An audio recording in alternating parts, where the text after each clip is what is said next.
everyone, this is Charlie from Godzilla Fan 2000, and today we'll be taking a look at finally a Kenner Jurassic Park figure review. I'm so sorry if I haven't done one in 3 weeks. It's because I have time now, of course, and doing stuff, kicking it in with this lockdown part 2 COVID-19. Yeah. And by the way, the trailer to Shin Godzilla vs. Biollante is going to be played in 2 days. Okay, so in 2 days, the second trailer will be released, and it'll tell you the release date to the film, which is pretty exciting. So yeah, but today we'll be taking a look at the Kenner Series 1 Jurassic Park stegosaurus from the I'm sorry about the noise outside. Of course, it's just my birds, but and he's a pretty nice figure. Now, nice figure, not nice. But yeah, he's a pretty good figure. However, he does have a bit of disappointing parts about this figure, which I definitely do agree with some fans. But he actually is a pretty important. I actually do like this figure a little bit. So let's get on to how I got this figure. So I got this guy out, the antique shop that I did on one of my videos, which was, when I found that King Kong action figure.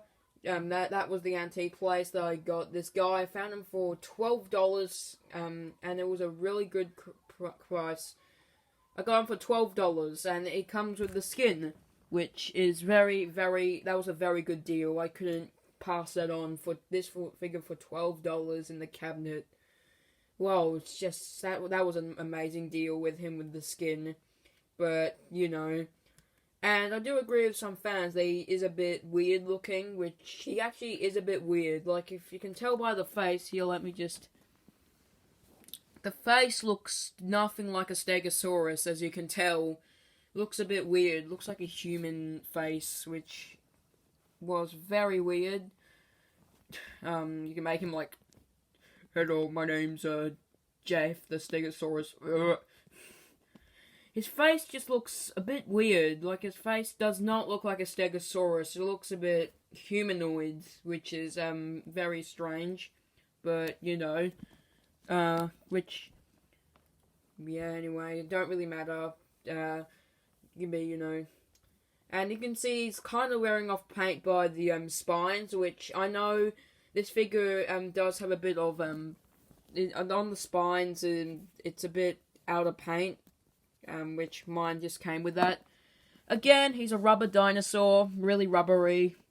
He released with the young T-Rex and the Triceratops, which they were rubber, and so yeah.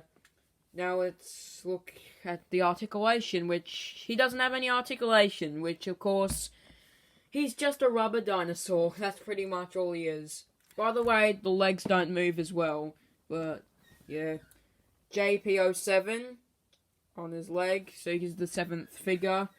Really cool. Alright, so now let's go into action features. This guy has 1 week action figure, but you probably know the other one. This one has, of course, the removable dino damage piece, which is supposed to pop off and show the dinosaur skeleton on the inside. Really nasty bite. Looks like it's been bitten by another dinosaur, as you can tell.